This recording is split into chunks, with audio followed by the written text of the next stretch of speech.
আসসালামু আলাইকুম। প্রিয় দর্শক, অন্য মঞ্চের আলাপচারিতায় আপনাদের সকলকে আমন্ত্রণ জানাচ্ছি। ধন্যবাদ দর্শক শ্রোতা মন্ডলীকে। পূর্ণিমা, প্রথমে একটা জিনিস বুঝতে হবে কি জানেন, যে ভারতীয় হাই কমিশনারকে ডাইকা হয়তো কিছু শোনাবে, ভারত এটার আবার পাল্টা কিছু রিয়াকশন দিবে। এইটা নিয়ে নরমালি একটা জল ঘোলা হবে আগামী এক সপ্তাহ। এগুলো নিয়ে একটা হাও হাও কাউ থাকবেই, কারণ এমনিতে সমস্যা কম নাই। এইদিকে আপনার এই পুশব্যাক নিয়ে সমস্যা, ভারতের সাথে আমাদের বিভিন্ন সমস্যা এখন। তার উপরে জাহিদ সাহেবের এটা তো মানে আরো কিছু, ওই যে ঘিয়ের ভিতরে পানি ঢেলা দেওয়ার মতো না, সেট করে জ্বলে উঠবে। এখন এটা হবে ভারতও ভারতের জবাব দিবে। আমার মনে হয় ভারত সেম এই জবাবটা দিবে, কারণ হচ্ছে এই ঘটনার পরে ইমিগ্রেশন অফিসারকে কিন্তু ভারত একটা কাগজ লেখায় নিছে,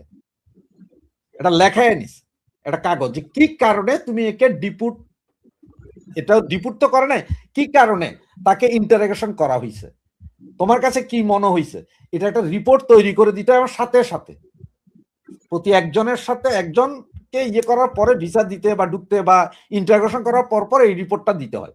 এই রিপোর্ট ভারতের কাছে আছে, সেই লোক সুন্দরভাবে লিখে দিছে যে কি কি হবে।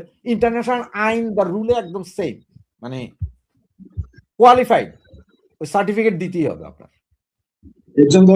একজন দর্শক বলতেছে, ভাই পদ্মার পিলারের নিচেই মাটি উত্তোলন, খাল খননের নামে ভূমিহীন মানুষের বাড়ি ভাঙচুর, এই নিয়ে কিছু বলেন। এবং আরেকজন দর্শক বলছে যে এগুলো আড়ালের জন্য এই ডাক্তার জাহিদের ঘটনার সামনে আনা হয়েছে।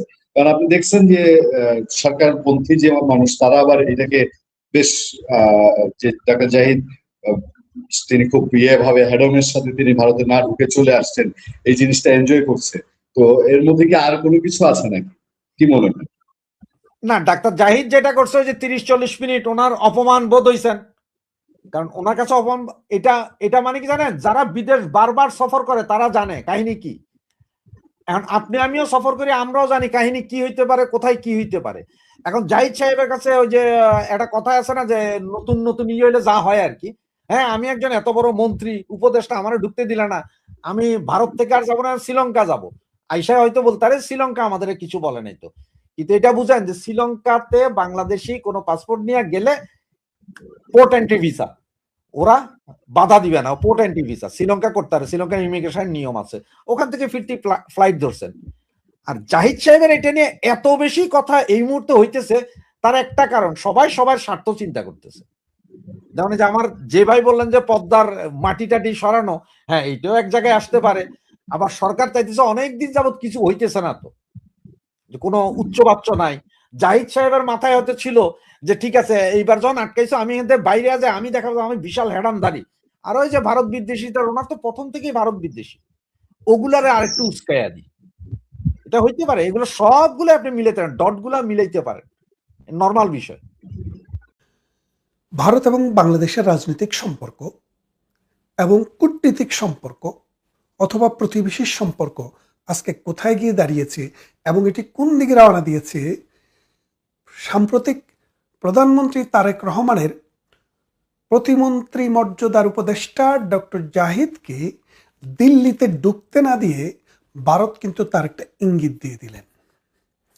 আপনারা হয়তো ইতিমধ্যে সোশ্যাল মিডিয়া, সংবাদ সম্মেলন এবং মিডিয়ার বদলতে জেনেছেন যে বাংলাদেশের বর্তমান প্রধানমন্ত্রী তারেক রহমান হঠাৎ করে ওই যে কষা জাহিদ নামে যে ব্যক্তিকে অনেকেই ব্যঙ্গ করে কষা জাহিদ বলেন, পাসপোর্ট উচ্চতার একজন ভদ্রলোক, তিনি তারেক রহমানের মন্ত্রী পরিষদে উপদেষ্টা আকারে প্রতিমন্ত্রীর মর্যাদা নিয়ে বসবাস করছেন। তো এই জাহিদ সাহেব দিল্লিতে গিয়েছিলেন। দিল্লিতে যাওয়ার পর দিল্লির লোকেরা তাকে ইনভেস্টিগেশন করলো, ইনভেস্টিগেশন করে দিল্লিতে ঢুকতে না দিয়ে বাংলাদেশে ফেরত পাঠিয়ে দিয়েছেন। কেউ কেউ বলছেন বিচার বিশ্লেষণ করার পরে ওনাকে দিল্লিতে ঢুকার অনুমতি দেওয়া হয়েছিল, কিন্তু তিনি রাগ করে আর দিল্লিতে ঢুকেননি। কিন্তু ভাই, এই জানোয়াররা, এই জাহিদের মতো যে জানোয়ার, এই জানোয়ারগুলো বহন করে র্যাবিস ভাইরাস। এরা যদি কাউকে ছোবল দেয় তাহলে তাদের জলাতঙ্ক ভাইরাস হয়, জলাতঙ্ক হয়, কারণ এরা জলাতঙ্কের জীবাণু বহন করে। একটা প্রতিবেশী রাষ্ট্রের সাথে সুসম্পর্ক নষ্ট করার যে বিষ, এটা তাদের চুলের গোড়ায় গোড়ায়, চোখে, মুখে, নাকে, ভাষায়, চিন্তায়, মগজে এবং দিলে। সুতরাং এই রকম রেবিজ ভাইরাসের জীবাণু বহনকারী ব্যক্তিদেরকে ভারতের মতো রাষ্ট্র সরাসরি ঢুকতে দিবে, এটা আশা করাটাই ভুল। খেয়াল করে দেখেন, এই জাহিদ 2024 আন্দোলনে মৌলবাদী শক্তি, জঙ্গিবাদী শক্তির পৃষ্ঠপোষক হিসাবে কাজ করেছে এবং ভারত বিরোধী যে ন্যারেশন, এই ন্যারেশনে হাওয়া দিয়েছে। কথায় কথায় বলতেন ঢাকা না দিল্লি, ঢাকা ঢাকা। হালা, তুই যদি ঢাকা না দিল্লি, ঢাকা ঢাকাই করবি, তাহলে দিল্লির পথে রওনা দিলি কোন আক্কেলে? এখন বিষয়টাকে আরো একটু গভীরভাবে দেখেন। গভীরভাবে কি, ইন্ডিয়া প্রথমে মনে করেছিল যে তারেক রহমান 17 বছর লন্ডনে ছিলেন, প্রবাসী জীবন, গ্রেনেড হামলা মামলা, 10টা কস্ত্র মামলা, এইরকম একাধিক মামলায় তার কনভিকশন হয়েছিল। এই কনভিকশনগুলো উঠে গেল তিনি যখন এই মৌলবাদী জঙ্গি গোষ্ঠী যখন ক্ষমতায় আসলো তখন। এখন তিনি বাংলাদেশের প্রধানমন্ত্রী। এই প্রধানমন্ত্রী হতে গিয়ে যে নির্বাচনটি হয়েছে, এই নির্বাচনটি কিন্তু একটি মেকানিক্যাল নির্বাচন। এই নির্বাচনে জামায়াতে ইসলামের সাথে বিএনপির যে সমঝোতাটি হয়, সেই সমঝোতার মূল কথা ছিল যে কলকাতার সাথে ভারতের যে সীমান্ত, এই সীমান্ত জামায়াতের হাতে ছেড়ে দিতে হবে। এই কথাটি কিন্তু একটু টেকনিক্যালি খেয়াল করে দেখেন যে বাংলাদেশের সুন্দরবন থেকে ওই সিলেটের তামাবিল সীমান্ত পর্যন্ত টানা আমাদের যে সীমারেখা ভারতের সাথে, সেই ভারতের সীমান্তবর্তী অঞ্চলে 90% সিট জামায়াতে ইসলাম পেয়েছে এবং আমাদের 14 গ্রাম দিয়ে যে সীমান্ত, সেটিও জামায়াতে ইসলাম পেয়েছে। খেয়াল করে দেখেন, ভারতের সীমান্ত অঞ্চল জামাতকে টেকনিক্যালি দিয়ে দেওয়ার মানেটা কি? ভারত সরকার কিন্তু প্রথম দিকে সেটা একটু বুঝতে বিলম্ব করেছে, কিন্তু এখন ভারতের কাছে ইনফরমেশন চলে গেছে, ভারতের কাছে অ্যানালাইসিস চলে গেছে যে পাকিস্তানের যে জঙ্গি গোষ্ঠী, এই জঙ্গি গোষ্ঠীকে দিয়ে ভারতের এই সীমান্তবর্তী অঞ্চলকে যদি অশান্ত করতে হয়, তাহলে সেখানে মৌলবাদের চাষ করতে হবে। এই মৌলবাদীদের চাষবাস করে এই সীমান্তবর্তী অঞ্চলে পাকিস্তান, আফগানিস্তান এবং পৃথিবীর যত জঙ্গি আছে, মুসলিম জঙ্গি, এই জঙ্গিদেরকে এখানে আনি বসবাস করতে হবে। কেন আমি বলছি আপনারা খেয়াল করেন, আমি কিন্তু চট্টগ্রাম বিশ্ববিদ্যালয়ের ছাত্র ছিলাম। তো এই চট্টগ্রাম বিশ্ববিদ্যালয়ে শিবির দখল করার আগে জোবরা নামে যে গ্রাম আছে, 2 নম্বর গেইটে যে গ্রাম আছে, আশেপাশের অঞ্চলে শিবিরের লোকেরা বাংলাদেশের বিভিন্ন অঞ্চল থেকে এসে এসে ওখানে বিয়ে করত, বিয়ে করে ওখানে সংসার করত। এই সংসার করে আস্তে আস্তে আস্তে আস্তে এখানে জায়গা করে এই বিশ্ববিদ্যালয়টি তারা দখল নিয়েছিল। খেয়াল করে দেখেন, তাদের যে চিন্তা, তাদের হলো জায়গাটাকে দখল করবে পরিণয় সূত্রে, তারপরে জঙ্গিবাদ এখানে তারা প্রতিষ্ঠা করবে।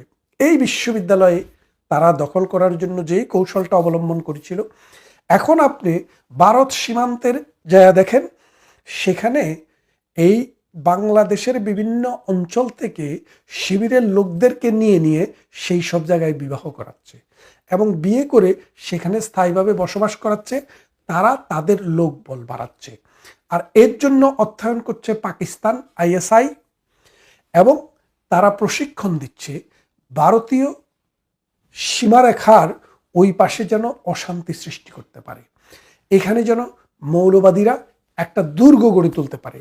আর তারেক রহমানও চিন্তা করলেন, আমরা যেহেতু বড় দল এবং কয়েকবার ক্ষমতায় ছিলাম, আমরা সেই দায়িত্বটা না নেই, আমাদের যে দোসর তাদের হাতে সেই দায়িত্বটা ছেড়ে দিই, এবং তিনি সেটাকে ফ্যাসিলিটেট করছেন। আপনি হিসাবটা একটু মিলিয়ে দেখেন, তারেক রহমান যখন 2001 থেকে 4 সালের মধ্যে ক্ষমতায়, তখন শিল্প এবং বাণিজ্য মন্ত্রণালয়ের দায়িত্ব দিয়েছিলেন মতিউর রহমান নিজামীকে, শিল্প মন্ত্রণালয়ের। এই শিল্প মন্ত্রণালয় যেটি হচ্ছে CFL, অর্থাৎ কর্ণফুলী সার কারখানার যে যেটি, এটার দায়িত্ব ছিল শিল্প মন্ত্রণালয়ের অধীনে। এবং পাকিস্তান থেকে জাহাজে করে যে 10টা অস্ত্র এসেছিল, এই অস্ত্রটি খালাস হয়েছিল কিন্তু এই ইউরিয়া ফার্টিলাইজার সার কারখানা যেখানে, সেখান দিয়ে। এবং সেখান থেকে যে 10টা অস্ত্র ধরা পড়ে, এই 10টা অস্ত্র চায়না থেকে পাকিস্তানে আসে, পাকিস্তান থেকে একটি জাহাজ যোগে বাংলাদেশে আসে। তখন মতিউর রহমান নিজামী তত্ত্বাবধানে এই 10টা অস্ত্র খালাস হয় এবং দুর্ভাগ্যজনকভাবে সেই অস্ত্রটি বাংলাদেশে একটা কাউন্টার ইউনিটের মাধ্যমে জনগণের সম্মুখে চলে আসে। জনগণের সম্মুখে চলে আসার পর মানুষ বুঝলো যে বাংলাদেশটাকে জঙ্গিবাদের রুট হিসেবে ব্যবহার করার জন্য তারেক রহমান পারমিট করেছেন। তার সাথে কারা ছিল? জামাতে ইসলামী।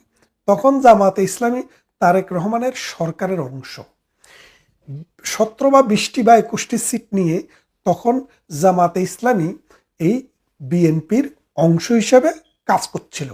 2 জন মন্ত্রী, একজন আলিয়া হাসান যিনি মৃত্যুদণ্ডে দণ্ডিত হয়েছেন যুদ্ধাপরাধের দায়ে, আরেকজন মতিউর রহমান নিজামী, তিনিও যুদ্ধাপরাধের দায়ে মৃত্যুদণ্ডে দণ্ডিত হয়েছেন। এখন প্রশ্নটা হচ্ছে যে এখন তো জামাতে ইসলামী তাদের অংশ না, জামাতে ইসলামকে তারা এবার সরকারের অংশ রাখে নাই, কিন্তু তারা জামাতে ইসলামকে বাংলাদেশের প্রধান বিরোধী দল বানিয়েছে। কিভাবে বানিয়েছে? বাংলাদেশ আওয়ামী লীগ যদি বাংলাদেশে থাকে, রাজনীতিতে থাকে, বৈধ দল হিসেবে কাজ করার সুযোগ পায়, তাহলে জিয়াউর রহমানের দল অথবা জামাতে ইসলামীর দল কারো পক্ষেই ক্ষমতায় যাওয়া সম্ভব না। কারণ বাংলাদেশের বেশিরভাগ মানুষ এখনো আওয়ামী লীগের সাথে আছে। সেই জন্য টেকনিক্যালি আওয়ামী লীগকে মাইনাস করে জামাতে ইসলামীকে এই জায়গায় নিয়ে আসে এবং জামাতে ইসলামের সাথে সমঝোতা করে এই উপকূলীয় অথবা উপকূলীয় না মানে সীমান্তবর্তী অঞ্চলে জামাতে ইসলামীকে প্যাট্রোনাইজ করা হয়। খেয়াল করে এখন দেখেন, বাংলাদেশের চারপাশে ভারতের 7টি রাজ্য রয়েছে, যেটাকে 7 সিস্টার্স বলা হয়। এই যে কলকাতা মানে পশ্চিমবঙ্গ, আসাম, মিজোরাম, ত্রিপুরা, এইভাবে বাংলাদেশের সাথে লাগোয়া এই অঞ্চলগুলোতে তারা একটা বিদ্রোহ, একটা যুদ্ধ অবস্থা বাজিয়ে রাখতে চায়। কারা চায়? পাকিস্তান চায়, কারণ পাকিস্তানের সাথে ভারতের একটা শত্রুতা জন্মগত।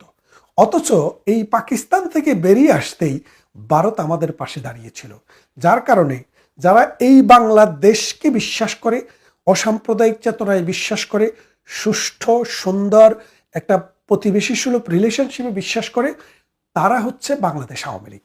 যার কারণে আওয়ামী লীগ যখন আসে, ভারত তখন সহযোগিতার হাত বাড়ায়, নদীতে পানি দেয় এবং ব্যবসা বাণিজ্যের জন্য দুয়ার খুলে দেয়, আন্তর্জাতিক বিভিন্ন ফোরামে বাংলাদেশকে সমর্থন করে, যার ফলে বাংলাদেশ অর্থনীতিতে এবং সমাজনীতিতে রাষ্ট্রীয়ভাবে সফলতা অর্জন করে।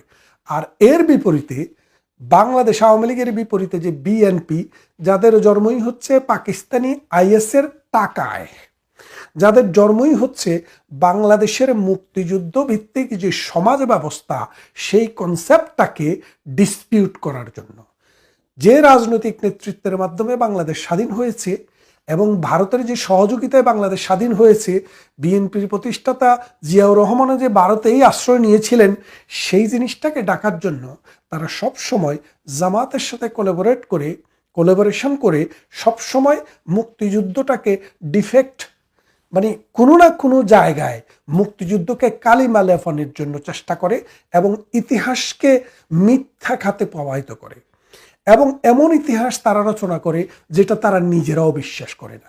সেই রকম একটা দল দেখলো যে ভারত যেহেতু বড় দেশ, আমরা যেহেতু দেশ শাসন করব, ভারতের সাথে ওয়ার্কিং হাইপোথিসিস বা কাজ চালানো একটা প্রকল্প বজায় রাখতে যদি হয়, তাহলে এই কাজটা আমরা পর্দার আড়ালে থেকে করব এবং পাকিস্তানি দোসরকে দিয়ে করাবো, আমরা এখানে গায়ে কাদা লাগাবো না। কিন্তু আপনি যত চেষ্টাই করেন, আপনার চেহারা ভারত চিনেছে এবং আপনি যে এই টেকনিক্যালি মেকানিক্যালি ওই তার ভারতের সীমান্ত অঞ্চলকে জামাতের হাতে তুলে দিয়েছেন চুক্তি করে, এবং সেখানে এখন যে শ্বাসবাস হচ্ছে মৌলবাদের, জঙ্গিবাদের, ভারত বিরোধিতার, সেটা কিন্তু ভারত বুঝতে পেরেছে। এই ভারতে এই বিষয়টি বুঝতে পারার পর আপনার জামাতের এই ঘরানার যে জঙ্গিবাদ, এটার সাথে কিন্তু ডক্টর জাহিদ জড়িত। অর্থাৎ ডক্টর জাহিদ পাকিস্তানি জঙ্গি কানেকশনটিকে এই তারেক রহমানের সাথে লিয়াজু করে জামাতের কাছে খবরটা পাঠায় এবং জামাত সেইভাবে এই পাকিস্তানি জঙ্গি গোষ্ঠীদেরকে এখানে উৎপাদন এবং ক্রমবিকাশ এবং তাদেরকে লালন পালন করে ভারতের এই অঞ্চলটিতে অস্থিতিশীলতা তৈরি করার জন্য। ভারতও কিন্তু বসে নেই। এই সীমান্তে কাঁটাতারের বেড়া দেওয়ার জন্য ভারত এখন উঠে পড়ে লেগেছে। হয়তো আগামী 1-2 বছরের মধ্যে পুরো সীমান্তই তারা কাঁটাতারের বেড়া দিয়ে বেষ্টন করে ফেলবে। শুধু তাই নয়, আপনি বলেছেন 26 লাখ ভারতীয় বাংলাদেশে রয়েছে। এখন এই 26 লাখের 26 জনকেও আপনি খুঁজে বাইর করতে পারেননি। এখন এই যে 26 জনকে আপনি খুঁজে না বাইর করে আপনি যে এখন দেখতে পাচ্ছেন যে ভারত থেকে পুশিং করা হচ্ছে, এরা কারা? ভারত কোনো হিন্দু ব্যক্তিকে পুশিং করে না। কেন করে না? কারণ তারা বলেছে হিন্দু মানুষ যদি পৃথিবীর যে কোনো দেশ থেকে ভারতে আশ্রয় নিতে চায় তারা সেই আশ্রয় দিবে। তাহলে কাদেরকে পুশব্যাক করছে? পুশব্যাক করছে মুসলমানদেরকে। এখন এই মুসলমানরা কি ভারতে জন্ম? এরা কি ভারতের মানুষ নাকি বাংলাদেশের মানুষ? সেটা আপনি একটি তদন্ত কমিশন করে সেটা আপনি খোঁজ করে দেখেন। এরা বাংলাদেশেরই মানুষ, ভারতে গিয়ে বিভিন্ন দীর্ঘদিন থেকে কাজকর্ম করে খায়, বাংলাদেশে টাকা পাঠায়। কিন্তু আপনি সেটা ভুলেই গেছেন।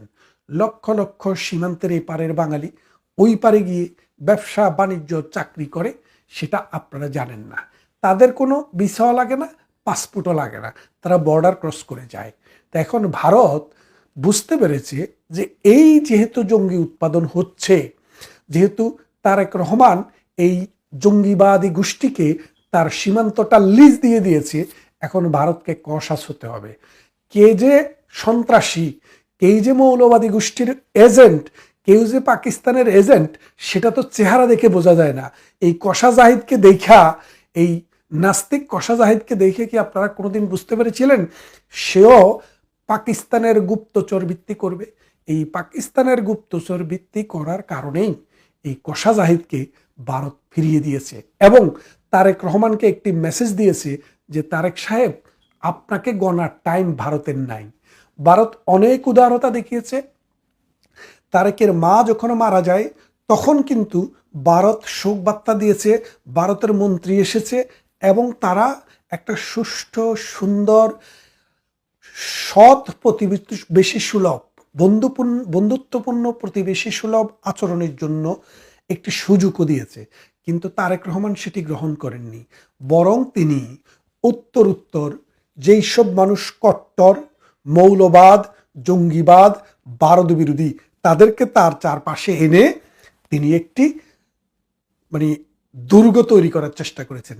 ভারত সেই শব্দটি বুঝতে পেরেছে, ভারত সেই বিষয়টিকে আমলে নিয়েছে। এটা সবে শুরু, শেষ আরো অনেক পরে হবে। খেয়াল করে দেখেন যে একজন প্রতিমন্ত্রী মর্যাদার ব্যক্তিকে ভারতে ঢুকতে না দিয়ে ভারত তারেক রহমানের কাছে একটি সিগন্যাল পাঠালো, হয় ভালো হয়ে যাও, আর তা না হলে এটা তো শুরু, শেষের অঙ্কটা আরো কঠিন হবে। পরবর্তী পর্বে পুশব্যাকের এবং সীমান্ত প্রবলেম নিয়ে আরেকটি পর্ব করব। প্রতিমন্ত্রী পদমর্যাদার বাংলাদেশের প্রধানমন্ত্রীর এক উপদেষ্টা ভারতের দিল্লি বিমানবন্দরে অপ্রীতিকর ও অনাকাঙ্ক্ষিত পরিস্থিতির মুখোমুখি হয়েছেন। বাংলাদেশের দৈনিক প্রথম আলোর খবরে বলা হয়েছে, কূটনৈতিক চিঠি দিয়ে আগে জানানোর পরও গতকাল রোববার সন্ধ্যায় ভারতের ইমিগ্রেশন কর্তৃপক্ষ রহস্যজনক কারণে প্রধানমন্ত্রীর উপদেষ্টা জাহিদুর রহমানকে দিল্লিতে ঢুকতে বাধা দিয়েছে। এই ঘটনায় ভারতের পক্ষ থেকে কোনো মন্তব্য করা না হলেও বাংলাদেশের পররাষ্ট্র মন্ত্রণালয়ের পক্ষ থেকে ভারতের উপ হাই কমিশনারকে তলব করে প্রতিবাদ জানানো হয়েছে। এমন ঘটনায় প্রশ্ন উঠেছে, এই পরিস্থিতির জন্য দায় কার? দিল্লি ইমিগ্রেশন কিংবা ভারতীয় পররাষ্ট্র মন্ত্রণালয়ের, নাকি বাংলাদেশের দিল্লিস্থ হাই কমিশনের কর্মকর্তাদের গাফিলতি এর জন্য দায়ী? তার চেয়ে বড় প্রশ্ন হলো, উপদেষ্টা নিজে কি এই ঘটনায় নিজের দায় এড়াতে পারেন? বাংলাদেশের পক্ষ থেকে এই ঘটনার প্রতিবাদ জানানো হলেও ডিপ্লোম্যাটিক পাসপোর্ট এবং ভারতীয় ভিসা ছাড়া উপদেষ্টা কেন সরকারি সফরে গেলেন সেই প্রশ্নের উত্তর মিলছে না। কেন তিনি কয়েক বছর আগে নেওয়া সার্ক স্টিকার নিয়ে রওনা হলেন, যেখানে পাহেলগ্রাম ঘটনার পর ভারত আর সার্ক স্টিকার গ্রহণ করে না।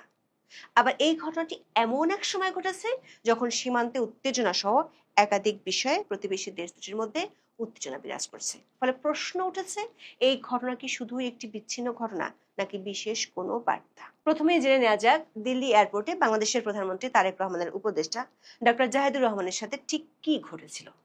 বাংলাদেশ ও ভারতের একাধিক সংবাদ মাধ্যমে প্রকাশিত খবরে বলা হয়েছে, 14 জুন রবিবার বিকেলে ঢাকার হযরত শাহজালাল আন্তর্জাতিক বিমানবন্দর থেকে এয়ার ইন্ডিয়ার একটি নিয়মিত ফ্লাইটে নয়াদিল্লির উদ্দেশ্যে রওনা হন বাংলাদেশের প্রধানমন্ত্রীর নীতি ও কৌশল এবং তথ্য ও সম্প্রচার বিষয়ক উপদেষ্টা ডক্টর জাহিদুর রহমান।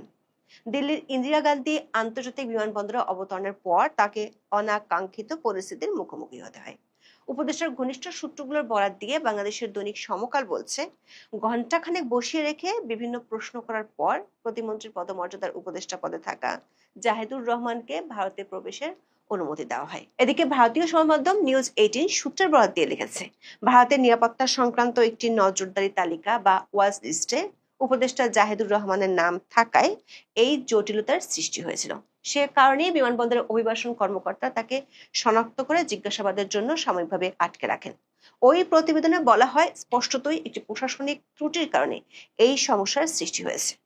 সামাজিক মাধ্যম সংক্রান্ত একটি কালো তালিকা থেকে জাহিদুর রহমানের নাম আগেই সরিয়ে ফেলা হলেও অভিযোগ রয়েছে তা ইমিগ্রেশনের তালিকায় রয়ে গিয়েছিল, যে কারণে তিনি পৌঁছানোর পরই সতর্কতা তৈরি হয়। পরে এই অসঙ্গতি শনাক্ত ও সমাধান করার পর কর্মকর্তা তাকে ভারতে প্রবেশের অনুমতি দেন। কিন্তু ভারতীয় ইমিগ্রেশন কর্তৃপক্ষের আচরণ যথাযথ না হয় উপদেষ্টা তার পাসপোর্ট ফেরত চান এবং দেশে ফেরার প্রস্তুতি নেন। একটি সূত্র বলছে, ভারতের সমালোচনার কারণে বাংলাদেশের বেশ কিছু ইউটিউব চ্যানেল দেশটিতে নিষিদ্ধ। ডক্টর জাহিদুর রহমানের ব্যক্তিগত ইউটিউব চ্যানেলটি ভারতে দেখা যায় না। বিবিসি বাংলার খবরে বলা হয়েছে, বাংলাদেশে 2024 সালের অগস্টে শেখ হাসিনা সরকারের পতনের আগে জাহিদুর রহমানের ইউটিউব চ্যানেল ভারতে নিষিদ্ধ করা হয়েছিল। আজ ভারত থেকে জাহিদুর রহমানের ইউটিউব চ্যানেলে ঢোকার চেষ্টা করলে এই বার্তা এসেছে। এখানে লেখা আছে, জাতীয় নিরাপত্তা ও জনশৃঙ্খলার সঙ্গে সম্পর্কিত সরকারি একটি আদেশের কারণে এই কন্টেন্ট এখন পাওয়া যাচ্ছে না। বিনিউজ 24 খবরে বলা হয়েছে, দিল্লি থেকে শ্রীলঙ্কার কলম্বো হয়ে সোমবার বেলা 11:30টার দিকে তিনি ঢাকার শাহজালাল আন্তর্জাতিক বিমানবন্দরে পৌঁছান। এই সময় বিমানবন্দরে উপস্থিত সাংবাদিকেরা দিল্লির ঘটনা নিয়ে জানতে চাইলে কোনো মন্তব্য করেননি উপদেষ্টা। ঘটনাটি ভারত ও বাংলাদেশের সংবাদ মাধ্যমগুলোতে প্রকাশ হওয়ার পর বেশ হইচই পড়ে যায়। ঘটনার বিশ্লেষণে বেশ কিছু প্রশ্ন উঠে আসে। অনেকেই সামাজিক মাধ্যমে প্রশ্ন করেন, এই ঘটনার দায় কার? প্রথমত দেখার বিষয়, ডক্টর জাহিদুর রহমান কোনো ব্যক্তিগত সফরে নয় বরং রাষ্ট্রীয় সফরে ভারত গিয়েছিলেন। ভারতীয় পত্রিকা আনন্দবাজারের খবরে বলা হয়েছে, ইন্ডিয়ান ওশান রিম অ্যাসোসিয়েশন বা IOR এর সিনিয়র প্রতিনিধিদের কমিটির 28তম বৈঠকের আয়োজন করা হয়েছে দিল্লিতে। ভারতের পররাষ্ট্র মন্ত্রণালয়ের নেতৃত্বে 15 থেকে 16 জুন ওই বৈঠক হবে। বাংলাদেশের প্রতিনিধি হিসেবে সেই বৈঠকে যোগ দিতে গিয়েছিলেন ডক্টর জাহিদ। IOR হলো ভারত মহাসাগরীয় অঞ্চলের 23টি সদস্য রাষ্ট্র এবং 11টি সংলাপ অংশীদার নিয়ে গঠিত একটি অত্যন্ত প্রভাবশালী বহুপাক্ষিক আঞ্চলিক সংস্থা। এই সংস্থার মূল কাজ হলো ভারত মহাসাগরীয় অঞ্চলের সামুদ্রিক নিরাপত্তা, বাণিজ্য ও বিনিয়োগের সুবিধা, মৎস্য ব্যবস্থাপনা, দুর্যোগ ঝুঁকি মোকাবেলা এবং বিজ্ঞান ও প্রযুক্তিগত সহযোগিতা বাড়ানো।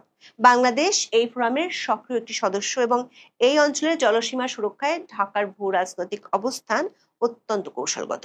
2026 সালে এই সম্মেলনটির মূল সমন্বয়ক ও আয়োজক ছিল যৌথভাবে IOR এর সচিবালয় এবং আয়োজক দেশ হিসেবে ভারত সরকারের পররাষ্ট্র মন্ত্রণালয় বা ministry of external affairs MEA।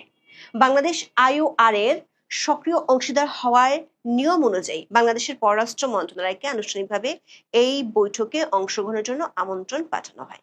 ভারতের পররাষ্ট্র মন্ত্রণালয় যদি কোনো দেশকে নিমন্ত্রণ করে তাহলে নিয়ম অনুযায়ী ওই দেশের প্রতিনিধিকে রিসিভ করার জন্য আয়োজকদের পক্ষ থেকে লিয়াজো অফিসার হিসেবে কারো দিল্লি বিমানবন্দরে থাকার কথা ছিল। কিন্তু ঘটনার বিশ্লেষণে দেখা যাচ্ছে সেরকম কেউ ছিলেন না। আবার বাংলাদেশের দিল্লি হাই কমিশনের প্রতিনিধিরাও থাকার কথা ছিল। দৈনিক প্রথম আলোর খবরে বলা হয়েছে, ডক্টর জাহেদ যে IOR এর বৈঠকে বাংলাদেশের প্রতিনিধিত্ব করবেন, রবিবার সন্ধ্যায় যে তিনি পৌঁছাবেন, শুক্রবারে তা কূটনৈতিক চিঠি দিয়ে সরকারিভাবে ভারতের পররাষ্ট্র মন্ত্রণালয়কে জানানো হয়েছিল। সেই সঙ্গে দিল্লির Bangladesh high commissioner M Riaz Hamidullah ফোনেও এই বিষয়ে কথা বলেছিলেন সংশ্লিষ্ট মন্ত্রণালয়ের সঙ্গে। তারপরেও কেন এই পরিস্থিতি তৈরি হলো স্পষ্ট নয়। তবে সবচেয়ে গুরুত্বপূর্ণ প্রশ্নটি উঠেছে ডক্টর জাহিদুর রহমানের পাসপোর্ট ও ভিসা বিষয়। ৩.৫ মাস আগে প্রতিমন্ত্রীর পদমর্যাদায় বাংলাদেশের প্রধানমন্ত্রীর উপদেষ্টা হিসেবে ডক্টর জাহিদুর রহমানকে নিয়োগ করা হয়। সাধারণ নিয়ম অনুযায়ী ভিআইপি প্রোটোকল পাওয়ার উপযুক্ত ব্যক্তিরা নিয়োগের প্রথম সপ্তাহে লাল বা কূটনৈতিক পাসপোর্ট পেয়ে থাকেন। কূটনৈতিক বা ডিপ্লোম্যাটিক পাসপোর্ট দেওয়া হয় বাংলাদেশের পররাষ্ট্র মন্ত্রণালয় থেকে এবং এই পাসপোর্ট ইস্যু করার সময় সবুজ পাসপোর্টের গায়ে ইনভ্যালিড বা অকার্যকর সিল মেরে দেওয়া হয়। বাংলাদেশ সরকারের প্রথা অনুযায়ী ডিপ্লোম্যাটিক পাসপোর্ট পাওয়ার যোগ্য ব্যক্তিরা লাল পাসপোর্ট ছাড়া বিদেশ ভ্রমণ করেন না। তাদের স্ত্রী, পুত্র, সন্তানরা চাইলে এই পাসপোর্ট নিতে পারেন, তবে তাদের জন্য এটি ঐচ্ছিক। প্রশ্ন উঠেছে, এমন কড়া নিয়ম থাকা সত্ত্বেও কেন ডক্টর জাহিদুর রহমান, যিনি প্রধানমন্ত্রীর উপদেষ্টা, তিনি সবুজ পাসপোর্ট নিয়ে ভারতে গিয়েছেন, তা নিয়ে সাধারণ মহলে ব্যাপক চাঞ্চল্য সৃষ্টি হয়েছে। কূটনৈতিক সূত্রগুলো বলছে, বাংলাদেশ হাইকমিশন ভারতীয় পররাষ্ট্র মন্ত্রণালয়কে আনুষ্ঠানিকভাবে তার সফরের ব্যাপারে কূটনৈতিক নোটের মাধ্যমে অবহিত করলেও ভারতীয় বিমানবন্দর ইমিগ্রেশন যে ধরনের ডেটাবেস নির্ভর, সেখানে লাল পাসপোর্টের বাইরে অতিরিক্ত মর্যাদা দেওয়া হয় না। এখানে আরো একটি গুরুত্বপূর্ণ প্রশ্ন উঠে এসেছে, সেটি হলো ভারতে একটি গুরুত্বপূর্ণ সরকারি বৈঠকে অংশ নিতে যাওয়া সত্ত্বেও ডক্টর জাহিদের পাসপোর্টে কোনো ভারতীয় জাতীয় ভিসা বা কূটনৈতিক ভিসা ছিল না। এর পরিবর্তে তিনি ভ্রমণ করেছিলেন একটি সার্ক ভিসা এক্সিবিশন স্টিকার নিয়ে। ১৯৮৮ সালে পাকিস্তানের ইসলামাবাদে অনুষ্ঠিত চতুর্থ সার্ক সম্মেলনে দক্ষিণ এশিয়ার জনগণের মধ্যে পারস্পরিক যোগাযোগ বাড়ানোর লক্ষ্যে এই বিশেষ ব্যবস্থার প্রস্তাব করা হয়। পরবর্তীতে ১৯৯২ সালে এটি আনুষ্ঠানিকভাবে চালু হয়। তবে সার্ক ভিসা এক্সিবিশন স্টিকার কোনো আন্তর্জাতিক বা বৈশ্বিক সংস্থা সরাসরি দেয় না। এই স্টিকারটি ইস্যু করার দায়িত্ব সম্পূর্ণরূপে সংশ্লিষ্ট নাগরিকের নিজ দেশের স্বরাষ্ট্র বা পররাষ্ট্র মন্ত্রণালয়ের উপর ন্যস্ত থাকে। সার্কের নির্ধারিত নীতিমালা অনুসরণ করে সদস্য রাষ্ট্রগুলো তাদের নিজ নিজ দেশের নাগরিকদের আবেদন যাচাই করে স্টিকার মঞ্জুর করে। বর্তমানে ২৪টি নির্দিষ্ট শ্রেণীর নাগরিক এই স্টিকার পাওয়ার যোগ্য, যার মধ্যে রয়েছেন রাষ্ট্রীয় উচ্চপদস্থ কর্মকর্তা, সংসদ সদস্য, বিচারপতি, প্রথম শ্রেণীর আমলা, ব্যবসায়ী নেতা, স্বীকৃত সাংবাদিক এবং ক্রীড়াবিদ। তবে সার্ক ভিসা নীতিমালার মধ্যে স্পষ্ট উল্লেখ আছে, কোনো সদস্য রাষ্ট্র যদি মনে করে কোনো নির্দিষ্ট ব্যক্তি তাদের জাতীয় নিরাপত্তা, জনশৃঙ্খলা বা রাষ্ট্রীয় স্বার্থের জন্য হুমকি স্বরূপ, তবে তারা যে কোনো মুহূর্তে সেই ব্যক্তির সার্ক স্টিকার থাকা সত্ত্বেও তার প্রবেশাধিকার প্রত্যাখ্যান করতে পারে। ভারত ইতিমধ্যে পাকিস্তানের নাগরিকদের জন্য সার্ক ভিসা এক্সিবিশন স্কিম সম্পূর্ণ স্থগিত করে রেখেছে। ২০২৫ সালের পাহেলগ্রাম জঙ্গি হামলার পর ভারতের কেন্দ্রীয় নিরাপত্তা পরিষদ পাকিস্তানি নাগরিকদের জন্য এই স্কিমের সমস্ত সুযোগ সুবিধা প্রত্যাহার করে নেয়। বিবিসি বাংলার খবরে বলা হয়েছে, সম্মেলনে যোগ দিতে ডক্টর জাহেদ ব্যবহার করেছেন আগে থেকে নেওয়া একটি সার্ক স্টিকার, যা বেশ কয়েক বছর আগে নেওয়া হয়েছিল। বিমান থেকে নেমে মিস্টার রহমান তার এই পাসপোর্ট ভারতীয় ইমিগ্রেশনে দেওয়ার পর তাকে অপেক্ষা করতে বলা হয়। এরপর দীর্ঘ সময় ধরে তিনি সেখানে অপেক্ষমান ছিলেন এবং সেখানকার কর্মকর্তারা তাকে জিজ্ঞাসাবাদ করেছে, এমন তথ্য পাওয়া গেছে। সূত্রগুলো বলছে, জাহিদুর রহমানের পাসপোর্টে ভারত সরকারের তালিকায় ফ্ল্যাগড ছিল, অর্থাৎ এই পাসপোর্টটি ভারত সরকারের সতর্কতামূলক আপত্তি তালিকায় ছিল। তবে এ বিষয়ে ভারতের কর্মকর্তারা কিছু জানাননি। প্রশ্ন উঠেছে, কূটনৈতিক পাসপোর্ট ছাড়া সাধারণ পাসপোর্টে সরকারি সফরে যাওয়া ডক্টর জাহেদের ব্যক্তিগত ভুল নাকি বড় ধরনের নিয়মের লঙ্ঘন? বাংলাদেশের পররাষ্ট্র মন্ত্রণালয় আনুষ্ঠানিকভাবে ঘটনাটি নিয়ে প্রতিক্রিয়া জানিয়েছে। ঢাকায় ভারতের ভারপ্রাপ্ত হাই কমিশনার পবন বড়েকে সোমবার দুপুরে পররাষ্ট্র মন্ত্রণালয়ে তলব করা হয়েছে। প্রধানমন্ত্রীর তথ্য উপদেষ্টা জাহিদুর রহমানের সঙ্গে গতকাল রোববার দিল্লির বিমানবন্দরে যে অনাকাঙ্ক্ষিত ঘটনা ঘটেছে তাতে তীব্র অসন্তোষ প্রকাশ করা হয়েছে। এর আগে দুপুরে পররাষ্ট্র মন্ত্রণালয়ে সাংবাদিকদের প্রশ্নের উত্তরে পররাষ্ট্রমন্ত্রী খলিলুর রহমান বলেছেন, দিল্লির ঘটনাটি অনাকাঙ্ক্ষিত ও দুঃখজনক। পররাষ্ট্র প্রতিমন্ত্রী শামা ওবায়দ সাংবাদিকদের প্রশ্নের উত্তরে বলেন, দিল্লি বিমানবন্দরে প্রধানমন্ত্রীর উপদেষ্টার সঙ্গে যা হয়েছে তা কোনোভাবেই প্রত্যাশিত নয়, যদিও ভারতের তরফ থেকে এখনো কোনো প্রতিক্রিয়া জানানো হয়নি। দর্শক, এই ঘটনাটি যখন ঘটলো তখন ভারত ও বাংলাদেশের দ্বিপাক্ষিক সম্পর্ক ইতিমধ্যেই বেশ কয়েকটি অত্যন্ত সংবেদনশীল ও কৌশলগত ইস্যুতে উত্তপ্ত ছিল। ডক্টর জাহেদের ঘটনাটি তাই কেবল একটি বিমানবন্দরে ঘটে যাওয়া ভুল নয়, বরং দুই দেশের গভীরতর অবিশ্বাসের সম্পর্কের বহিঃপ্রকাশ কিনা তা নিয়ে প্রশ্ন উঠেছে। সাম্প্রতিক মাসগুলোতে, বিশেষ করে ২০২৬ সালের মে ও জুন মাসে ভারত বাংলাদেশ সীমান্তে পুশ ইন করার ঘটনা আশঙ্কাজনকভাবে বেড়েছে। আবার বাংলাদেশের জ্বালানি সংকট মোকাবেলায় নেপাল থেকে অতিরিক্ত বিদ্যুৎ আমদানির দীর্ঘদিনের চেষ্টা ভারতের সিদ্ধান্তের কারণে হোঁচট খেয়েছে। 2025 সালের নভেম্বরে ঢাকায় অনুষ্ঠিত দ্বিপাক্ষিক বৈঠকে নেপাল থেকে চলমান 40 মেগাওয়াট বিদ্যুতের বাইরে আরো 20 মেগাওয়াট বিদ্যুৎ বাংলাদেশের গ্রিডে যুক্ত করার বিষয়ে ত্রিপক্ষীয় নীতিগত সিদ্ধান্ত নেওয়া হয়েছিল। কিন্তু 2026 সালের জুনের শুরুতে ভারতের সেন্ট্রাল ইলেকট্রিসিটি অথরিটি এই অতিরিক্ত 20 মেগাওয়াট বিদ্যুৎ বহরমপুর ভেড়ামারা গেট করিডোর দিয়ে সঞ্চালনের অনুমতি দিতে অস্বীকৃতি জানায়। ভারতের দাবি, করিডোরে কোনো অতিরিক্ত সঞ্চালন সক্ষমতা নেই। এমন পরিস্থিতিতে ডক্টর জাহিদুর রহমানের ঘটনাটি ভারত ও বাংলাদেশের মধ্যকার অবিশ্বাসের মেঘকে আরো ঘনীভূত করবে কিনা সেই সন্দেহ বাড়ছে। বাংলাদেশের প্রধানমন্ত্রীর তথ্য ও সম্প্রচার বিষয়ক এবং পলিসি ও স্ট্র্যাটেজি বিষয়ক উপদেষ্টা ডক্টর জাহিদুর রহমান গতকাল ভারত গিয়েছিলেন একটি বৈঠকে অংশগ্রহণ করতে, কিন্তু তিনি দিল্লি এয়ারপোর্টে কিছু ঘটনার মুখোমুখি হন, যার ফলে তিনি আর ভেতরে যাননি, বরং তিনি গতকাল রাতেই বাংলাদেশের উদ্দেশ্যে রওনা দিয়েছেন। কি এমন ঘটনা ঘটেছিল যে তিনি আসলে দিল্লির ভেতরে ঢুকতে পারেননি? বর্তমান বাংলাদেশের প্রধানমন্ত্রীর তথ্য সম্প্রচার বিষয়ক উপদেষ্টা, তিনি পলিসি এবং স্ট্র্যাটেজি বিষয়ক উপদেষ্টা ও প্রতিমন্ত্রীর পদমর্যাদায় আছেন ডক্টর জাহিদুর রহমান। আপনারা তাকে সবাই চেনেন, মূলত তিনি ইউটিউবে, ফেসবুকে এবং টেলিভিশনের টক শোতে খুব পরিচিত একটি মুখ। তো তিনি ভারতে গিয়েছিলেন, বেসিক্যালি ভারতে 15 এবং 16 জুন 2 দিন ইন্ডিয়ান ওশান রিম অ্যাসোসিয়েশনের সিনিয়র কর্মকর্তাদের একটা বৈঠক অনুষ্ঠিত হচ্ছে। এই বৈঠকে আমন্ত্রিত অতিথি হিসেবে তার যোগ দেওয়ার কথা ছিল। এই বৈঠকটির আয়োজক হল ভারতের পররাষ্ট্র মন্ত্রণালয়। তিনি যে ভারতে যাবেন এ ব্যাপারে বাংলাদেশের পররাষ্ট্র মন্ত্রণালয় থেকে সব প্রস্তুতি নেওয়া হয়েছিল। দিল্লিতে বাংলাদেশের যে দূতাবাস আছে সেখান থেকে ভারতের পররাষ্ট্র মন্ত্রণালয় নোট ভার্বালও পাঠানো হয়েছিল এবং সেই মোতাবেক তিনি এসেছিলেন। কিন্তু দিল্লি এয়ারপোর্টে নেমে তিনি যখন ভিভিআইপি চ্যানেল দিয়ে বের হতে যাচ্ছিলেন, তখনই ইমিগ্রেশনের কর্মকর্তারা তার পথ রোধ করে এবং তিনি তখন নিজের পরিচয় দিয়ে বলেন তিনি বাংলাদেশের প্রধানমন্ত্রীর পলিসি এবং স্ট্র্যাটেজি অ্যাডভাইজার এবং তথ্য সম্প্রচার বিষয়ক অ্যাডভাইজার এবং তার রাইট আছে এই চ্যানেল দিয়ে যাওয়ার। তখন তারা তার পাসপোর্ট দেখতে চান এবং পাসপোর্টে যেখানে ব্লান্ডারটা শুরু, যে তিনি আসলে বাংলাদেশের সবুজ পাসপোর্ট, সাধারণ পাসপোর্ট ক্যারি করছিলেন, অথচ তার লাল পাসপোর্ট বা কূটনৈতিক পাসপোর্ট ব্যবহার করার কথা, এবং লাল পাসপোর্ট থাকলে তিনি কিন্তু এই ভিভিআইপি চ্যানেল দিয়ে সহজেই বেরিয়ে যেতে পারতেন। তখন ইমিগ্রেশনের কর্মকর্তারা তাকে বলেন যে সবুজ পাসপোর্ট নিয়ে তিনি এই ভিভিআইপি চ্যানেল ক্রস করতে পারবে না, তাকে সাধারণ যাত্রীদের যেভাবে তারা বের হয় এয়ারপোর্ট থেকে সে পথ দিয়ে যেতে হবে। এতে তিনি বেশ ক্ষুব্ধ হন এবং প্রথম দিকে কিন্তু বেশ ভাবসাব নেন যে তিনি একজন উপদেষ্টা, তার সাথে সঠিক ব্যবহার করা হচ্ছে না। ঠিক সেই মুহূর্তে ইন্ডিয়ান ইমিগ্রেশনের যে স্পেশাল টাস্ক ফোর্স তারা সেখানে ইন্টারফেয়ার করে এবং সেই টাস্ক ফোর্সের একজন তরুণী সদস্য, তার কাছ থেকে আমরা সোর্স নিউজের মাধ্যমে এই ইনফরমেশন সরাসরি পেয়েছি এবং সেখানে ডাক্তার জাহেদের ব্যাপারে সব ইনফরমেশন তুলে ধরা হয় তার সামনে। গত বছর 19 এপ্রিল থেকে 23 এপ্রিল এবং 18 ডিসেম্বর থেকে 23 ডিসেম্বর তিনি 2 দফায় ভারত গিয়েছিলেন এবং সেই সময় তিনি 22 জনের সাথে দেখা করেন।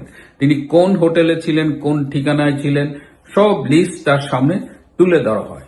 তিনি এই 2 দফায় যে ভারত গিয়েছিলেন, তিনি 2 জন তুরস্কের ব্যবসায়ী, 2 জন ভারতের ব্যবসায়ী, একজন ভারতের অবসরপ্রাপ্ত সাবেক পুলিশ কর্মকর্তা এবং উত্তরপ্রদেশের একজন বিতর্কিত পাথর ব্যবসায়ীর সাথে মিটিং করেন। এছাড়াও তার ব্যক্তিগত 3 জন বন্ধু পর্যায়ের মানুষের সাথে তিনি দেখা করেন। জানা মতে ডাক্তার জাহেদের পরিবারের কেউ পাথর ব্যবসার সাথে সরাসরি জড়িত নয়, সুতরাং ওই বিতর্কিত পাথর ব্যবসায়ীর সাথে তার কি কাজ, এই প্রশ্ন কিন্তু তাকে করা হয়। ডাক্তার জাহেদের ভারত বিরোধী বেশ কিছু টক শো, তার কিছু কন্টেন্ট, এটা নিয়েও ভারতে কিন্তু আগের থেকেই তাকে সতর্ক করে দেওয়া হয়েছিল এবং ভারতে ডাক্তার জাহেদের সব কন্টেন্ট কিন্তু দেখা যায় না। তার ভারত বিরোধী কন্টেন্টগুলোর বিষয়ে তাকে, যেটা বললাম, যে আগেই অ্যালার্ট করা হয়েছিল। 2018 সালে বিএনপি যেবার নির্বাচনে অংশগ্রহণ করেছিল, সেবার অনেকগুলো কন্টেন্ট কলকাতা থেকে তৈরি করা হয়েছিল এবং বিএনপির সেই কন্টেন্ট তৈরির সাথে ডাক্তার জাহেদ জড়িত ছিলেন। এই যে দেশটা তোমার বাপের না, এই ধরনের অনেক আপত্তিকর ভাষায় তারা কন্টেন্ট নির্মাণ করেছিল। তো সব কিছু তার সামনে তুলে ধরা হয়। তো এই সময়ে তিনি বেশ নার্ভাস হন এবং বিব্রত বোধ করেন।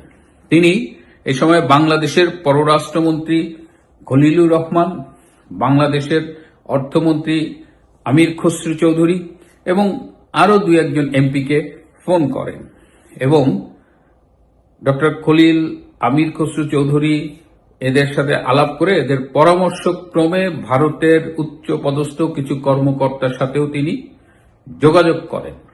যোগাযোগের এক পর্যায়ে তাকে দিল্লিতে ঢোকার অনুমতি দেওয়া হয়, কিন্তু ততক্ষণে তিনি এই জেরার মুখে এবং বিব্রত হতে হতে তিনি বারবার বলছিলেন যে আমি বিব্রত বোধ করছি, আমি বিব্রত বোধ করছি, আমি বিব্রত বোধ করছি। তিনি সিদ্ধান্ত নেন তিনি আর এই বৈঠকে অংশগ্রহণ করার জন্য দিল্লি যাবেন না। একটা কষ্টের ব্যাপার হলো, এই আয়োজকদের পক্ষ থেকে যারা তাকে দিল্লি এয়ারপোর্টে রিসিভ করতে আসছিল, এক পর্যায়ে ফোন করে ডাক্তার জাহেদ তাদের কাউকে আর পাননি। তারা এই পরিস্থিতি, ইমিগ্রেশনের ঝামেলা দেখে তারা কেটে পড়েছেন।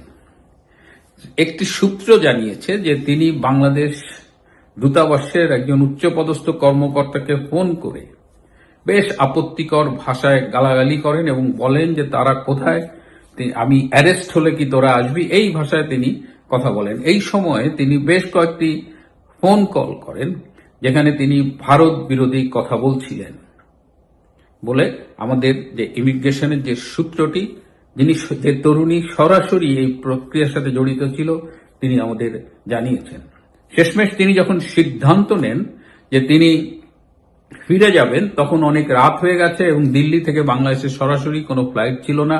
ভুটানের ড্রুক এয়ারলাইন্সের একটা ফ্লাইট ছিল, কিন্তু সেটায় কোনো সিট ছিল না। তখন তিনি শ্রীলঙ্কান এয়ারলাইন্সের একটা ফ্লাইটে কলম্বো হয়ে বাংলাদেশে, এই আজকে বাংলাদেশের বিকালে কিছুক্ষণ আগে তিনি ফিরেছেন। এই পুরো বিষয়টা নিয়ে ভারতের পররাষ্ট্র মন্ত্রণালয়ের যে মুখপাত্র রয়েছেন রণদীপ জয়সওয়াল, তার কথা বলে আমি আরো বেশ কয়েক ঘন্টা আগে জেনেছি। তো এই ভিডিওটি আপনারা যখন দেখবেন তখন হয়তো মিস্টার রণদীপ কথা বলে ফেলেছেন। এয়ারপোর্টে নেমে ডক্টর জাহেদ কিন্তু খুব সরব ছিলেন না। তিনি তেমন কোনো কথাই বলেননি। তিনি একটা ভুল বোঝাবুঝি হয়েছে এরকম একটা ব্যাপার বলে তিনি চলে গিয়েছেন। আমাকে আরো একটি সূত্র নিশ্চিত করেছে যে বাংলাদেশের প্রধানমন্ত্রী তারেক রহমান তাকে এই বিষয়টা নিয়ে কোনো রকমের বাড়াবাড়ি করতে মানা করেছেন।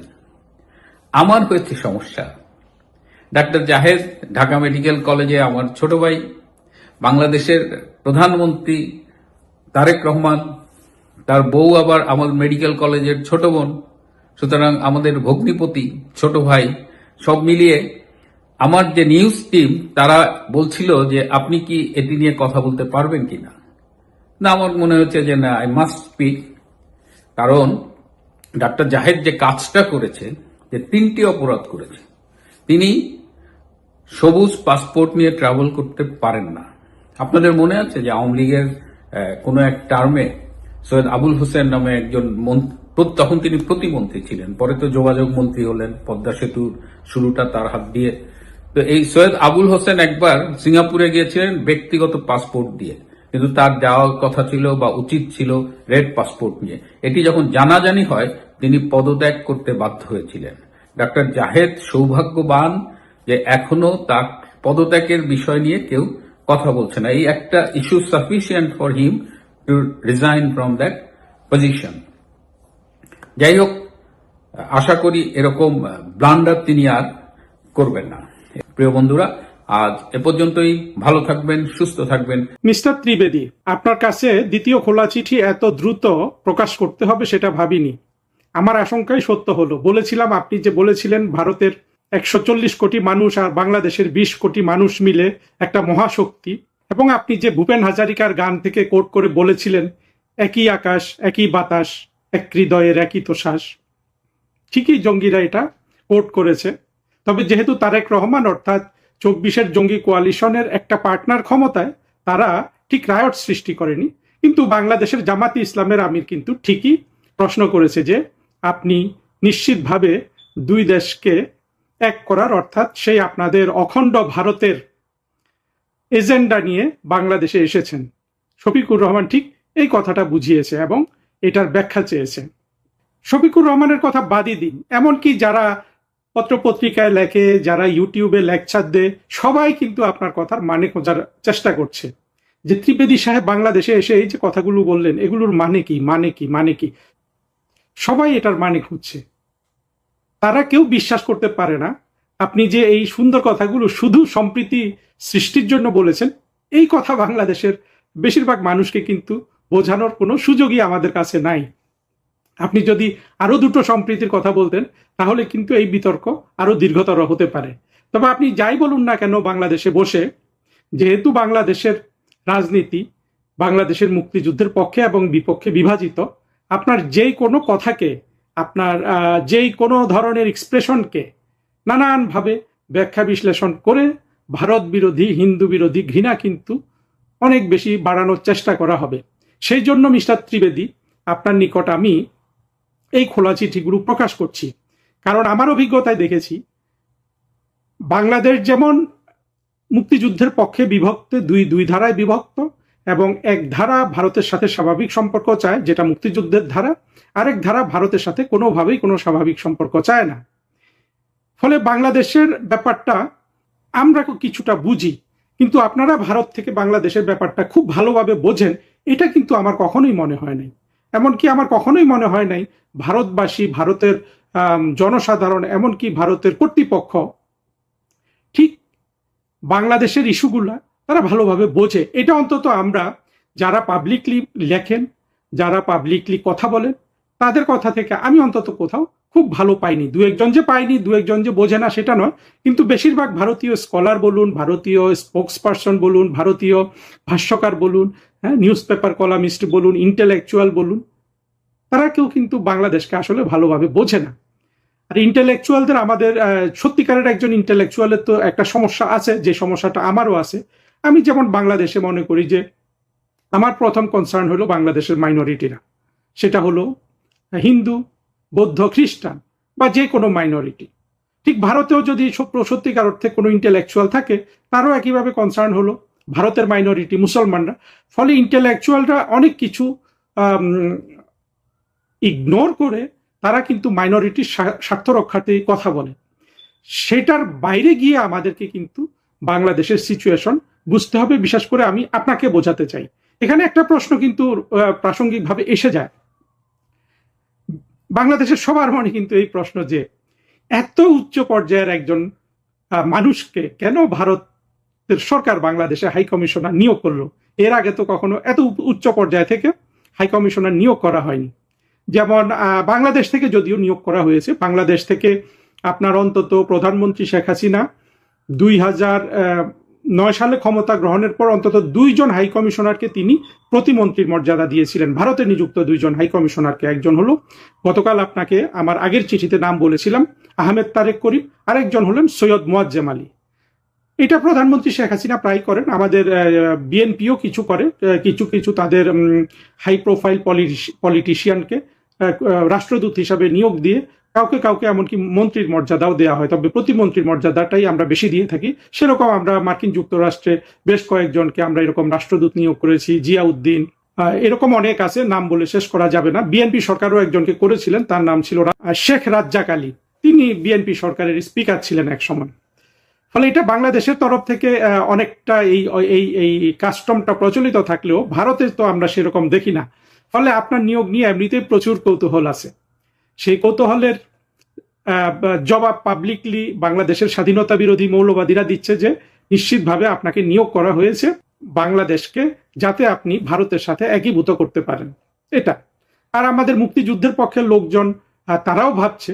এখানে আপনাকে একটা জিনিস বুঝতে হবে যে বাংলাদেশে এখন আমাদের মুক্তিযুদ্ধের পক্ষের অনেক মানুষ থাকলেও অন্তত এই মুহূর্তে প্রধানমন্ত্রী শেখ হাসিনার সাপোর্টার হিসাবে আমি কমপক্ষে 10 কোটি মানুষকে দেখি একেবারে এক পায়ে খাড়া, বিশেষ করে দস্যুতন্ত্র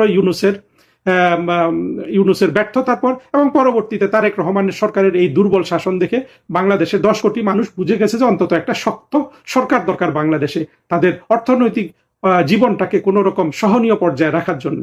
সেদিক থেকে এখন সবাই শেখ হাসিনার পক্ষে ঐক্যবদ্ধ, কমপক্ষে বাংলাদেশের 10 কোটি মানুষ। কিন্তু দুঃখের বিষয়, এই 10 কোটি মানুষও কিন্তু বাংলাদেশের মৌলবাদ জঙ্গিবাদ দ্বারা প্রভাবিত। ফলে তারাও কিন্তু সহজভাবে এটা ভাবতে পারছে না যে আপনার নিয়োগ একটা উচ্চ পর্যায়ের নিয়োগ স্বাভাবিকভাবে কেন হয়? উচ্চ পর্যায়ের নিয়োগ বলতে আপনি যেই আপনার যে ব্যাকগ্রাউন্ড সেটার কথা বলছি। একজন দক্ষ মানুষকে, অভিজ্ঞ মানুষকে নিয়োগ দেওয়া হয় কাজে সাফল্য অর্জন করার জন্য। বাংলাদেশে ভারতের হাই কমিশনার হিসাবে আপনি সর্বোচ্চ সাফল্য অর্জন করবেন, এটাই নিশ্চিতভাবে প্রধানমন্ত্রী নরেন্দ্র মোদী চান। কিন্তু এই কথাগুলি, অর্থাৎ আপনার নিয়োগ সম্পর্ক গভীরতর করা এবং আপনার আগমনের পর যে কথাগুলো আপনি বলেছেন সেগুলো সম্প্রীতির লক্ষণ, এই সহজ ভাবনাটা বাংলাদেশের মানুষ, বেশিরভাগ মানুষ কিন্তু ভাবতে পারে না। বাংলাদেশের মানুষকে এখানে দোষ দিয়ে লাভ নাই। না পারার কারণ হলো আমাদের দেশটা আমরা মুক্তিযুদ্ধ করে স্বাধীন করলেও আমরা এখানে জ্ঞানের বিকাশ, শিক্ষার বিকাশ, উদারতার বিকাশ করতে পারিনি।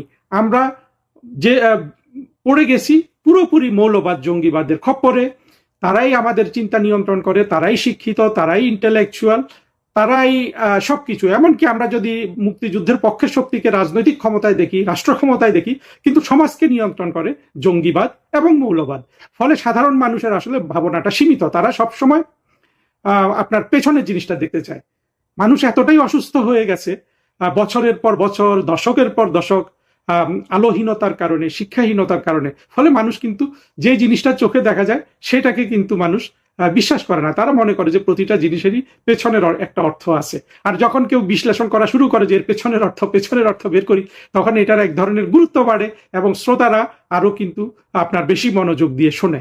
এইভাবে আমাদের এখানে কল্পনার পর কল্পনা কিন্তু বিকশিত হচ্ছে এবং প্রতিটা কিন্তু আপনার ঋণাত্মক, নেগেটিভ কল্পনা। আজকের চিঠিতে আমি এই ভূমিকার পর আপনাকে যেই জিনিসটা বোঝার জন্য বলবো, আমি মনে করি যে নরেন্দ্র মোদী সরকার আপনাকে যে কারণেই পাঠাক, সেটা আপনি এবং নরেন্দ্র মোদী সাহেব ভালো জানেন, কারণ নিশ্চিতভাবে আপনাদের মধ্যে এই নিয়ে আলোচনা হয়েছে। আপনার এজেন্ডা তো আমি জানি না, সেই এজেন্ডা হতে পারে ব্যবসা বাণিজ্য বাড়ানো, সেই এজেন্ডা হতে পারে বাংলাদেশে যে 2024-এর জুলাইতে যে জঙ্গি উত্থান হয়েছে তাদের কারণে বাংলাদেশের এখন কি অবস্থা, এটা হতে পারে। আমি কিন্তু একটা জিনিস মনে করি, সেটা আপনার যদি এজেন্ডায় থাকে আপনাদের জন্য অত্যন্ত সেটা একটা ভালো কাজ হবে এবং চূড়ান্তভাবে সেই জিনিসটা বাংলাদেশ এবং ভারতের এই দুই দেশের সম্পর্ককে স্বাভাবিক এবং ভবিষ্যতে সম্পর্কটাকে বিকশিত করার ক্ষেত্রে সহায়তা করবে। সেই জিনিসটা হলো বাংলাদেশের ভারত বিরোধিতাটা ভালো করে বুঝতে পারা। আপনাদের কথাবার্তায়, বিশেষ করে আপনারা যারা ভারতের উচ্চ শ্রেণীর মানুষ, রাজনীতিবিদ, মন্ত্রী কিংবা প্রধানমন্ত্রী কিংবা বড় বড় ইন্টেলেকচুয়াল, তাদের কখনো তাদের ভাষায় কিন্তু আমরা বাংলাদেশের বাস্তবতাটাকে পরিপূর্ণভাবে বোঝার পরিবর্তে আমার যেটা মনে হয় আপনাদের ভাষায় আপনাদের এক ধরনের প্যাট্রোনাইজেশন কাজ করে এবং সেই প্যাট্রোনাইজেশনটা আবার কিন্তু বাংলাদেশের সব পক্ষের মানুষ কিন্তু এটাকে অপছন্দ করে। প্যাট্রোনাইজেশন মানে হলো যে একটু গায়ে হাত দিয়ে কথা বলা, আপনি এটা বোঝেন, আমি ব্যাখ্যায় গেলাম না। এই জায়গাটা কিন্তু ভারতের উচ্চ পর্যায়ের বলুন বা আমলা পর্যায়ের সবাইকে কিন্তু বুঝতে হবে যে দুটো দেশ যখন পাশাপাশি থাকে, বাংলাদেশ এবং ভারত, আমরা দুটো পাশাপাশি রাষ্ট্র, একটি রাষ্ট্র বড়, একটি রাষ্ট্র ছোট, একটি রাষ্ট্রের জনগণের সংখ্যা বেশি, একটি রাষ্ট্রের জনগণের সংখ্যা কম। এই বাস্তবতা সারা পৃথিবীতেই আছে। ত্রিবেদী সাহেব, আপনি জানেন, আমিও জানি, মার্কিন যুক্তরাষ্ট্র, কানাডা, মার্কিন যুক্তরাষ্ট্র, Mexico, Indonesia, Malaysia, Bharat, Pakistan, অবশ্য একটা ইউনিক সিচুয়েশন, ভারত, নেপাল, ভারত, ভুটান, হ্যাঁ, চীন, ভিয়েতনাম, চীন, ফিলিপিন্স, কত উদাহরণ পৃথিবীতে দেয়া যাবে। সত্য কথা হলো এই ধরনের পাশাপাশি দেশে, যেখানে একটা বড় একটা ছোট, সমগ্র পৃথিবীতে এক ধরনের অস্বস্তিকর বাস্তবতা বিরাজ করে, যা মূলত আসে বৃহত্তর শরিকের প্যাট্রোনাইজেশন মূলক জেসার থেকে, প্যাট্রোনাইজেশন মূলক ভাষা থেকে, প্যাট্রোনাইজেশন মূলক প্রকাশ থেকে এটা সারা পৃথিবীতে বিরাজমান। এবং প্রতিটা জায়গায় দুটো পাশাপাশি দেশের ক্ষেত্রে কিছু না কিছু আপনার বিষয় থাকে যেগুলোর মীমাংসা লাগে অথবা যেগুলো অনবরত আপনার ম্যানেজ করতে হয়। যেমন আমাদের ক্ষেত্রে রয়েছে পানির সমস্যা, আমাদের ক্ষেত্রে রয়েছে সীমানার সমস্যা, আমাদের ক্ষেত্রে রয়েছে দেশের যেসব মানুষ ভারতে অবৈধভাবে প্রবেশ করে তাদের যারা ভারতের সীমান্ত রক্ষী বাহিনী দ্বারা খুন হয় সেসব ইস্যু কিন্তু আমাদের রয়েছে এবং এই ইস্যুগুলো কিন্তু সারা পৃথিবীতে বিরাজমান। বাংলাদেশের স্বাধীনতা বিরোধী মৌলবাদী শক্তির এটাই কিন্তু মূল পুঁজি। যেইটা একটা স্বাভাবিক অবস্থা, অর্থাৎ এই অস্বাভাবিকতাও যে সারা পৃথিবীতে একটা স্বাভাবিক বাস্তবতা এবং যেটাকে ম্যানেজ করে প্রতিটা রাষ্ট্র চলে, সেটা আমাদের এখানে কিন্তু একটা বড় সমস্যা হয়ে গেছে এবং এইটাকে আপনার ক্যাপিটালাইজ করে বাংলাদেশের স্বাধীনতা বিরোধী মৌলবাদী শক্তি। এটার একটা সাধারণ নাম আমি দিয়েছি ভারত ঘৃণা এবং হিন্দু ঘৃণা।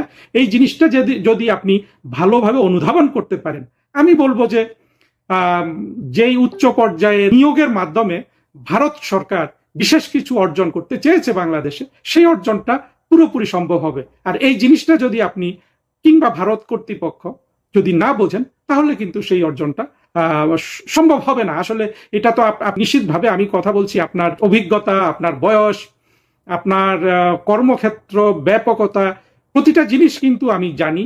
আমি আপনার বায়োগ্রাফি যতটা পড়েছি অনেকটুকু পড়েছি, ফলে আমাকে ভুল বুঝবেন না। কিন্তু সত্য কথা হলো যে বাংলাদেশের বাস্তবতাটা আমরা অন্তত ভারতের উচ্চ পর্যায়ে কখনো ভালোভাবে তারা বুঝেছে এমন প্রকাশটা আমি অন্তত দেখিনি। আমি যেটা দেখেছি সেটা সবসময় একটা স্টিরিওটাইপ এবং